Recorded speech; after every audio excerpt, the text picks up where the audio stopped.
Hello, everyone. Welcome back to the Integrity Project. I'm your host, Roy Cocciollo. I'm here with a good friend of mine, which I'll introduce in a minute. And I just want to give my props to Stefano, who forgot half his shit today. And so we're running a little bit late. Yeah, we are late. If we're a little flustered today, I'm just going to blame Stefano. If we go fast at the end, it's because we got to go. But anyway, guys, welcome to the Integrity Project. Today, I have a great guest. His name is Rich Spence. He's one of the most respected leaders in the Canadian mortgage industry.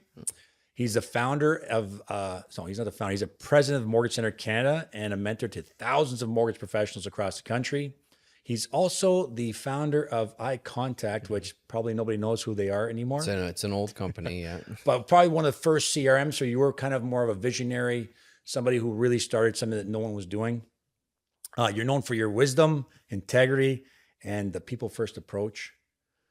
Rich has influenced countless brokers, agents, and business owners throughout his coaching, leadership, and commitment to raising the standards of the industry.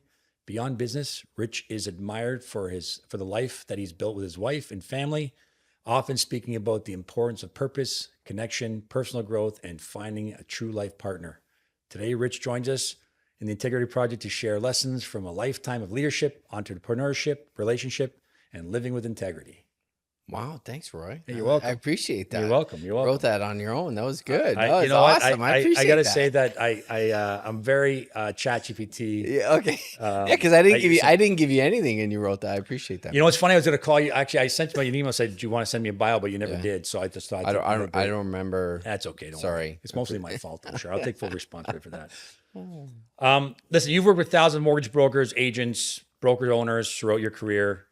How do you handle situations where someone begins to violate their values or your values and boundaries or sense of integrity? When they start to violate, well, I set boundaries, definitely set boundaries. But I think part of that is in business, you have a scope of values and integrity, right? And when you're in dealing, like you and I, we do business together, right? My whole life, I have values about family, about work, about money, about parents, about retirement, about work, everything. But we're dealing with business. We're only dealing with 10% of our life. So I really focus in on that with you. Like, we don't have to agree on what family life looks like. We don't have to agree what parenting looks like. But when we're dealing with business, it's a very small slice of the overall part of somebody's life. So I think I tend to focus on that. If that gets a little shady, where the integrity of the business is not right, I'm very open and honest and for, hey, I can't do business like that, or this is not going to work. I won't jeopardize integrity, because in the long term, that'll just come back to bite you in the butt. So, how much intuition is there when you meet somebody to say, yes, is the right fit for, our network? Because I think, listen, I think everyone's really hungry for business. And I'm going to say this. And the reason why I want to bring this up is the fact that as a broker owner, you have to kind of balance out, like, is their volumes worth the risk of what comes with it? Yeah. So how much of that do you feel that intuition of this is going to fit the culture of who we are? Yeah. I think when I was younger, I chased the volume, right? And I chased the contract and that intuition. First of all, I was young and I didn't have much experience, and you're focused on winning, right? And then as you get older, your intuition you start to see patterns in people, and you start to learn people, and you trust that intuition, mainly because you got your butt handed to you by not following it in the past, right? And I think now too, in my position with Mortgage Center Canada, it's not just about me doing business. I'm a custodian of a well-respected brand that's been around for 37 years, and I'm coming into it, so I'm protecting it on behalf of everyone, right? So that intuition is I follow it. But at the same breath, when I put that, I personally, I believe in the good in people, and I see, and I want to believe the good, but I verify everything now, because I know that about my personality, right? Is that I'll see you and I'll think everything's going to work out roses, but I'm going to double check everything about you, like check with lenders, check your references, do all that to make sure that you're protective of the brand, right? But I'll do extra digging if my intuition triggers me that you might not be the right person. And many successful people eventually have to work with individuals they don't particularly like. Mm-hmm. And listen, we can't like everybody. Yeah. It's the honest truth. Or even connect with. Sometimes you like them, but you just can't. There's something about that you just can't connect with personally. How do you navigate those relationships while maintaining professional respect and, of course, your own peace of mind? Yeah. Well, you have to find common ground in some aspect, right? We might not like each other, but the common ground is you're an entrepreneur trying to build a business, and I'm here to help you do that, right? Again, we might not be the same person. We might not do the same things on the weekend. We don't think of life the same way, but the common ground between us is we're trying to solve this problem together. And I really do focus in on that. It's not easy. Sometimes it's grinding, right? Is in business, you butt heads with people, right? But I'm always circling back to trying from a position of you and I together are trying to solve a problem. Let's do it together, right? So I think it's just a mind shift that we're two people on the same side of a problem trying to achieve it. We don't have to like each other. We're here. Like if you're in the middle of war, we went into war together and we have to get across the battlefield together. Do we care if we like each other? Probably not. We just want to survive and get across, right? Right. So let's focus on the problem and let's get there together, right? And then when we're there together, hey, we're not going to have barbecue together on Sunday, but we solve that problem together. That's kind of my focus. Yeah, I think that everybody expects that just because you work together, you have to be best of friends. And I remember so many times you're like, well, I hate that guy. I mean, he's so annoying or whatever the case may be. And I go, look, he does a good job. You don't have to go home with him at the end of the day. Yeah. Yeah. Right. It's like, and my biggest example is Stephen Harper. As our Prime Minister of Canada, I talked to so many people like, oh, I don't like that guy. He's so cold. He's this and that. I go, but he's doing a fantastic job. Yeah. Yeah. So where does your judgment of the person's ability and the judgment of his personality, like when does one become blurred, and how do you kind of decipher what is good for the business in a sense, but don't have to worry about the personal relationship? I honestly, I think I have like a switch, Roy. Like when I get up in the morning, it's all business. Like it is, like it is about business. It's all about that and that personality side. Like it's funny. Someone described that of me a very long time ago. I had a business partner, and he was invited to a barbecue or with one of our clients or something, and then I wasn't offended or anything, but it was like I said, you know, how come I wasn't going to the barbecue? It was Rich. When I have a problem and it needs to be fixed, I'll call you. But I know you don't want to come to the barbecue on a Sunday, and I don't want you to come too because you're all about business, right? And I am. I just have that mindset that during the day we're getting business together. Like we're personal and we like each other and stuff like that, right? But it's I don't know. It's just a focus on the business. Yeah, it's funny because I find you very personable, and we have a personal relationship outside, and I consider you a friend, obviously. Yeah. But I don't get that from you. But like, I think that the hardest part for most people is they think they have to have it all or nothing. I believe that if I'm doing business with somebody, as long as it doesn't affect my family and my personal circle, and we can do business together and succeed together, like I don't really care if I really have that much of a like for you. Yeah. As long as there's a line of respect. Yeah. Yeah. Right. Yeah. And, No, I know what you're saying. And do you find that, when people are having difficulties with, agents, other broker owners and stuff like that, do you find that they take it too personally and they're not looking at, I respect his decision. I respect what he's done, but I don't necessarily like it. Yeah. And how do you get around, and how do you mitigate that between two broker owners that are just at each other's throat? Because, I mean, it's so hard. I mean, you take your business personally, right? It's your baby. You've grown it. They've grown it. It's hard. It's hard to separate that personal attachment. Like if you brought in an agent, you cultivated them. They were doing 5 million, and you mentored them and you grew them, and then they ended up being 100 million, and then they felt as if their next chapter was this somebody else, and then say, hey, don't take it personally, they're leaving, right? Like that's hard. That's very hard to do because you personally invested in that person. So I think, like, any advice is your question. Like, is there any advice on how to not take it personally? Yeah, Listen, we all take things personally. It's happened to Yeah, me. I yeah, mean, it's happened to everybody in the industry. Let's face it. There's somebody that was, you took them, they were just a complete disaster. You mentored them, they become what you expect, and all of a sudden their next chapter somewhere on. And in the yeah, beginning, you always feel like slighted about it, yeah, right? But if you take a step back, and I think we've all done this. Like I worked for brokerages for a long time when I decided to go on my own. Like nobody likes that. Like, why are you leaving? Like yeah, I yeah, want to do my own thing.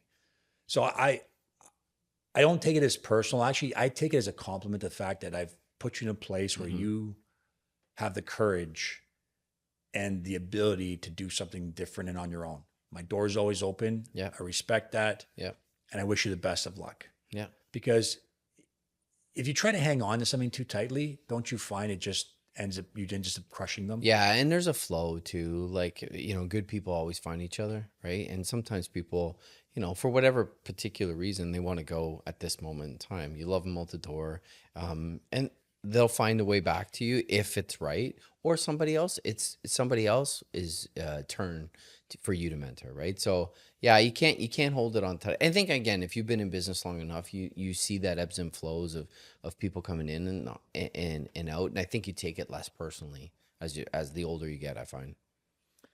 I'm going to talk about this because I think it's important too. And people getting into wanting to open a brokerage as a mortgage brokerage. Yeah. And some people don't want to do it alone.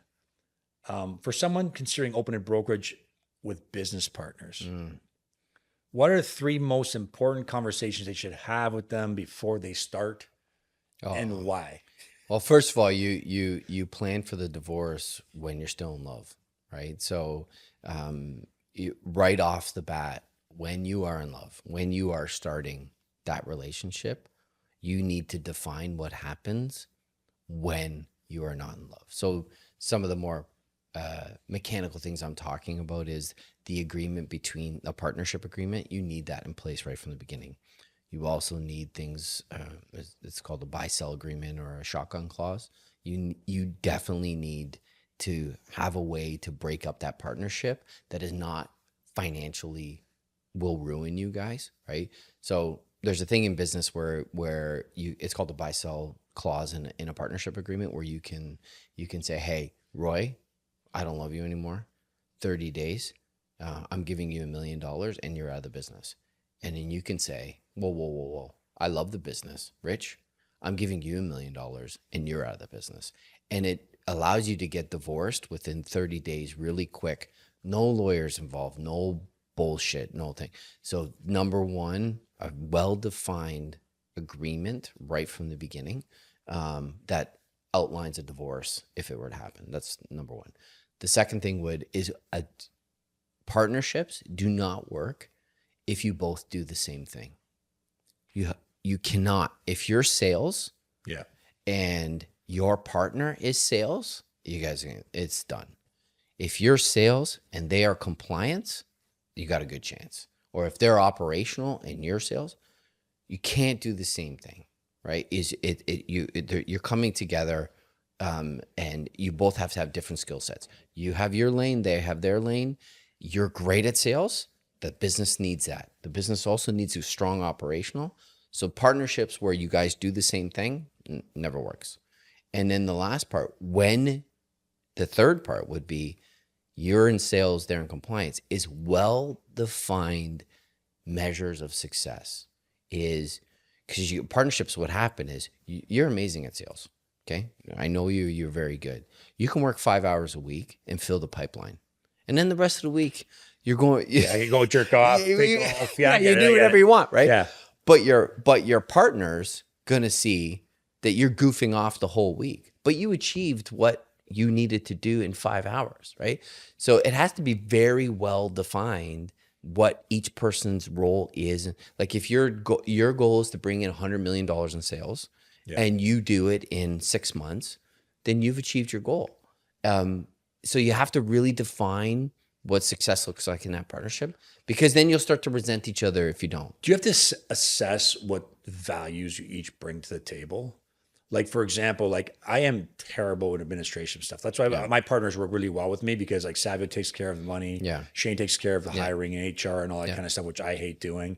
And Joe takes care of like technology, new ideas, whatever there is. And I just end up being the face of the company Yeah. and going out there. So it works really, really well. But so sometimes you go back there and like, I mean, why am I partners with this guy? Because all he does is X. So, but not realizing the value they bring in. Yeah. So when you say, well-defined goals, do you mean like also understanding what value they do bring? Because I know that you can hire people to do things. Question is, can you afford to? Yeah. And who's willing to work for that kind of money? Because in the beginning of starting a business, you have lots of expenses and not so much income in the beginning. Yeah. Yeah. Right. So you're pouring all that back in there. So is understanding the value that partner brings to the table super important? But even though because your roles are completely different. Yeah. It's, I kind of look at it like this. Like I have friends, I like them. They're great. And we're in a band together. We have a great time. And I love them. They're my buddies. We never go in business with them, right? Because we're very similar. We like the same things. We do the same things. A business needs support in different ways. It needs sales. It needs accounting. It needs operation. It needs risk, right? That's what a business needs to survive. You're very lucky that you had a group of friends that came together and each of you filled those roles nicely, right? Sometimes that doesn't happen, right? You just got a lot of times it doesn't happen. Yeah, so you got lucky. It's so you have a group that slides into each role. Everybody's good at and they like what they're doing, right? So you really need to say, hey, for this business to survive, I need to do these things. And either I'm going to hire in this role or one of the partners is going to do the role. Again, it's the work at the beginning to say, this is my swim lane. This is yours. This is what success looks like. And now the values of a person and the values of the company, yes, you do need to align or you're not going to like working with each other, especially with partnerships, right? So, yeah, that's, I guess, core values. I mean, if you have the same core values yes, and the same goals, I think those are the key things. So a lot of guys, they go into partnership with people and they don't have the same core values and they also don't have the same goals. One guy just wants to like write $1 billion on the mortgage and the other guy is trying to diversify ways that they can make money, which may not even align with each other. yeah. Like I'll give you an example. I do real estate investing on the side, and then one time I wanted to get into a bigger project, and so I wanted to buy an apartment building, and I partnered with a real estate agent. Great friend of mine, did my real estate, knows my kids, sold my original house with everything's great. But his view and his values on real estate are very different than mine. I'm a very buy and hold forever, right?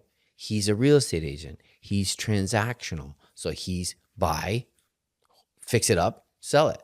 And the partnership never worked because our values, our view of how we looked at the business were totally different. Great guy, love him. And he's a good friend of mine today, right? But if you don't align on your value of what you see for the guy, it's not even like personal values. You know what I mean? It's like how you value the business. What's the purpose of the business? How do we do business? How do we socially connect with people? The culture of our business? You can be friends, but if you don't align on that, the partnership's not going to work either. Excellent. And how important are honest conversations, uncomfortable conversations in building successful businesses, strong partnerships, and lasting relationships? Unbelievably important, right? For both sides, right? Even for yourself, if you and I, it's not working. If I don't let it out, dude, that's going to fester and fester and it's going to build in me and I'm going to have resentment toward you. I'm going to blow up on you because you're wearing shorts at a podcast, which is really not. I'm honoring summer here. Yeah. You know, but thank God you didn't bring your jacket in. Yeah. But it's not, the point is if the honest conversation of what's bothering me or what doesn't work or what's not working in business, one, it's not good for me to not share because it'll just build resentment in me. Two, it's not good for you, right? Because you're not improving or you're going to make a very inexpensive mistake or something's broken. And I have feedback to help you, right? That it's not good for you. And the third, it's not good for the business. Yeah. Right? Like the business will crumble because we're afraid to tell each other the truth. Right? So it's, and So you have to do it, and that's relationships, like the personal and in business. It's important, and you got to remember too is like you and I, we're friends, right? If a true friend is someone when you're not in the room, defends you to the nth degree, but when you're quiet, he'll tell you all the shit that's wrong with you, right? Because he's a true friend, right? Yeah. Because he doesn't want you to make a mistake or look stupid in public, but he's not going to say that in public. He's going to do. That's how you have to approach it, right? Have you ever had to tell like a broker owner that, you know what, you should just be an agent because Yeah. you don't have the ability to Yeah. to run the business? Yes. No, the second part, I wouldn't say that, right? Well, okay. I'm just saying, like, listen, the truth of it is like you just one of those people that just becomes somebody who should not run a brokerage because they're Yeah. too. The way I would phrase it, which would land a little softer than the way you put it, but I would say there's two types of business. There's mortgage origination and they're running a brokerage. Those are two totally different businesses. Those are two different skill sets. Those are two different things. And if you're good at one, you're sometimes not good at the other. And man, you're a really good originator and you can make a lot of money. Let me show you how to build a business around that. Running a brokerage, like if you're an originator, you're originating loans. You're customer belly to belly, right? Yeah. You like the deal. You like getting it done. You like the puzzle. You like this, right? That's really good at that, right? If you're running a brokerage, you're an educator. You're a trainer. You're building a company. You like processes. You like systems. You like running a business, creating culture. Two totally different things, right? So I would phrase it that way versus you suck as a broker owner.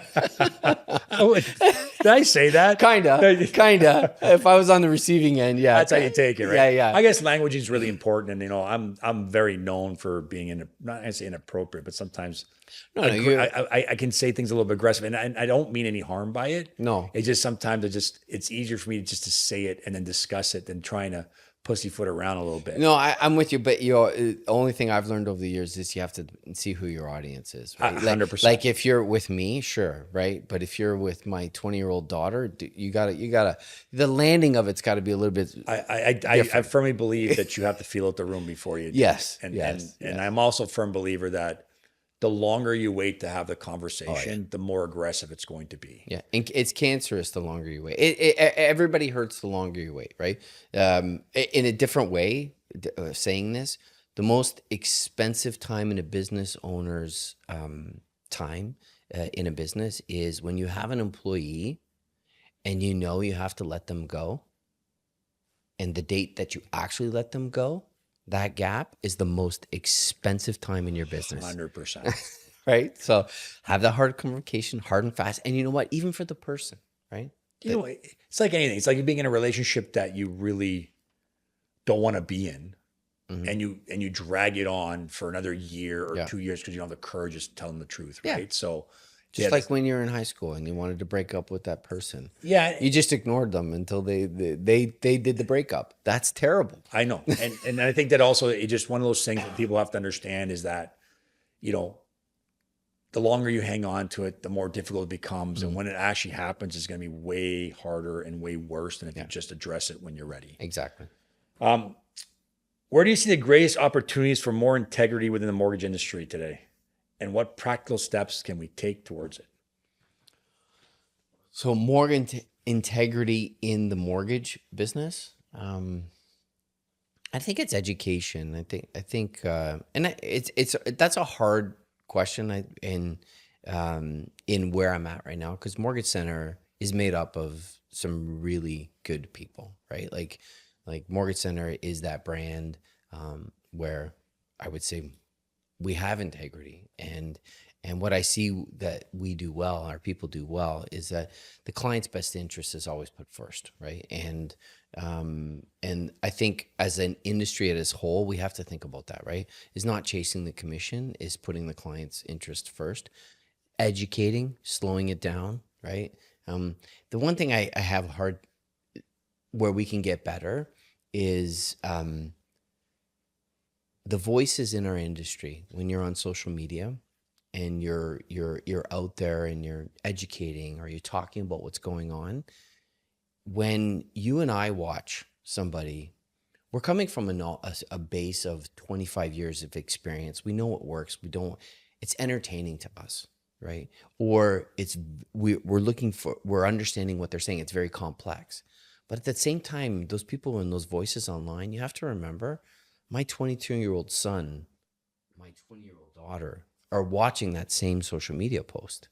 And if you're saying we're all screwed and you're never going to own a house. You're not talking about Ron Butler, are you? I can say that. Okay, you can say that. Yeah, because there are voices out there that you have to remember. There is different people watching things. I think that a lot of people, when they say stuff like that, I think they're trying to get a shock value in an audience. If you truly believe that we were all screwed in housing, why would you be in the mortgage industry? Yeah, like it makes no sense, right? No, yeah, but my point is, you say that, you know that. My 22-year-old son, who's just starting his life, he'll turn to me and say, "Dad, am I really fucked?" And I'm like, "No, man, we'll get you there." Let me ask you a question, Rich. Yeah. So I bought a house back in 2000. Okay, it was $365,000, 2,500 square foot detached home from Miami. My dad said, "Oh my God, how are you going to pay for that? It's so expensive." Blah blah blah. We all do it. At the end here, if you want to own something, you'll find a way to do it. Yeah, but back to your point is, how can we get better as an industry? Is just be conscious of those things, right? Instead of doing things for shock value, remember there's a 22-year-old at the other end watching that.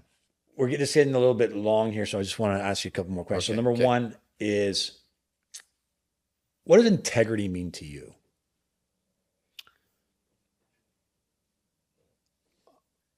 I would tie it into being authentic,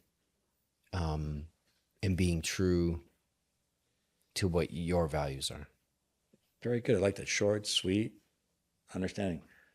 You know, you're known for punching above your weight class. I knew this was coming. And you know what? And listen, Rich, the reason why I'm going to bring this up is not because I know I make fun of you and stuff like that. And if in case anybody wants to know, but his wife is like a rocket. Like he's way out of his league. And I've always curious to find out. It's true. And she's a wonderful woman. And you guys make a great couple. And I'm not, and I'm pretty sure she's as lucky as you are. Thank you. But for somebody out there who's looking for somebody who's amazing, like what would be one piece of advice for a young man looking for a life partner who's going to make his life better and also bring him to a point where it's like he feels like he's the luckiest guy in the world to have her? Well, I mean, it starts with yourself, right? You have to be a person of integrity, authenticity, honest. If you want a person in your life that is honest, that wants to grow, wants to learn, wants to see the world, wants a family, wants to take care of themselves, is intelligent, then you have to be that too, right? You know what I mean? So it starts with you. So you were like really hot when you were younger. No. You were very handsome, jacked. No, I mean, and you grow like, my wife and I have been together for 28 years, right? And Have you been like married for 28 years? Or 24 years this year, but together 28 years. And that's a journey, man. Like that's like, and it's a give and take on both sides, right?